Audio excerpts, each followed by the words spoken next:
ज्योती मल्होत्राच्या चौकशीतून धक्कादायक माहिती समोर आली आहे। ज्योती ISIच्या अधिकाऱ्यांसोबत व्हॉट्सअपच्या माध्यमातून संवाद साधत होती। तसंच पहलगाम हल्ल्यानंतर ज्योतीनं बांगलादेशात जाण्यासाठी अप्लाय केला होता अशी माहिती समोर आली आहे।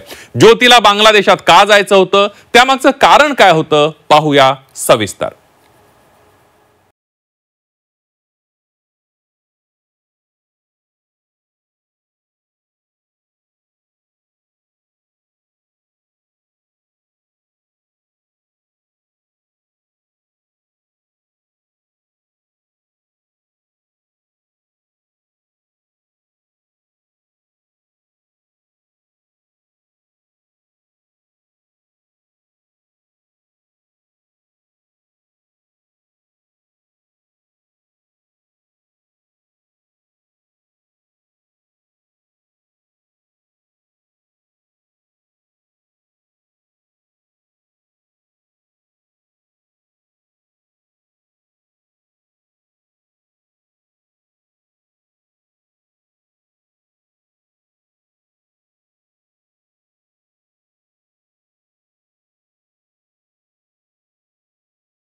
था असं हसन अलीला विचारलं तर किसको मिला, मुझे तो मिला नहीं असं ज्योतीने सांगितलं।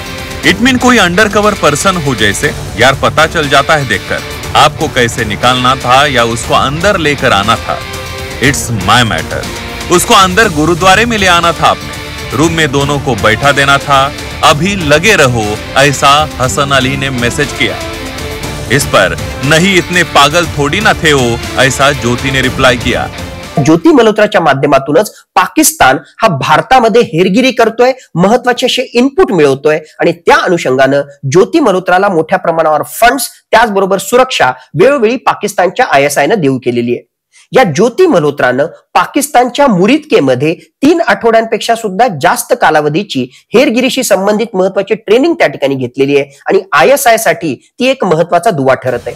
पाकिस्तान सोबतचे ज्योतीचे लागे बांधे तर समोर आलेच आहे, मात्र ज्योतीच्या चौकशीतून अजून एक धक्कादायक माहिती समोर आली आहे। ज्योती पाकिस्तान सोबत चीन आणि बांगलादेश सोबत देखील तिचे संबंध मजबूत करत असल्याचं समोर आलंय। झी 24 तासच्या हाती ज्योतीचा बांगलादेश विजाचा ऍप्लिकेशन फॉर्म लागलाय।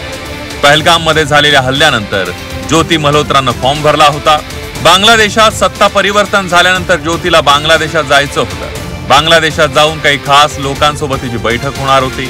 बांगलादेशात जाऊन ट्रॅव्हल ब्लॉग बनवणं हे ज्योतीचं केवळ एक कारण होतं। चौकशीतून NIA ला मोठी माहिती मिळाली आहे। एक प्रकारे भारतीय सुरक्षा एजन्सीच्या कचाट्यातून निसटण्यासाठी बांगलादेशमध्ये पळून जाण्याचा प्रयत्न केला आणि त्यासाठी तिने व्हिसा ऍप्लिकेशन सुद्धा केलं होतं। मुळातच पाकिस्तान आणि बांगलादेश या दोन्ही ठिकाणी इस्लामिक एक्स्ट्रीमिस्ट आयडिओलॉजी असणारे तत्व हे मोठ्या प्रमाणावर आहे आणि या जिहादी मानसिकता असणाऱ्या पाकिस्तान आणि बांगलादेश मधल्या वेगवेगळ्या प्रकारच्या संस्थांच्या एकत्रित प्रयत्नामधूनच भारतामध्ये जबरदस्त अशा प्रकारच्या दहशतवादी कारवाया केल्या जात आहेत। ही सगळी पार्श्वभूमी लक्षात घेता ज्योती मल्होत्रानं पहलगाम दहशतवादी हल्ल्यानंतर बांगलादेशमध्ये पळून जाण्यासाठी अर्ज केला होता। ज्योतीच्या चौकशीतून दिवसेंदिवस धक्कादायक माहिती समोर येते आहे। फक्त पाकिस्तानच नव्हे तर बांगलादेश आणि चीनला देखील भारताची संवेदनशील माहिती ज्योतीला द्यायची होती का असा प्रश्न या निमित्तानं उपस्थित होताना दिसतोय। ब्युरो रिपोर्ट, झी 24 तास।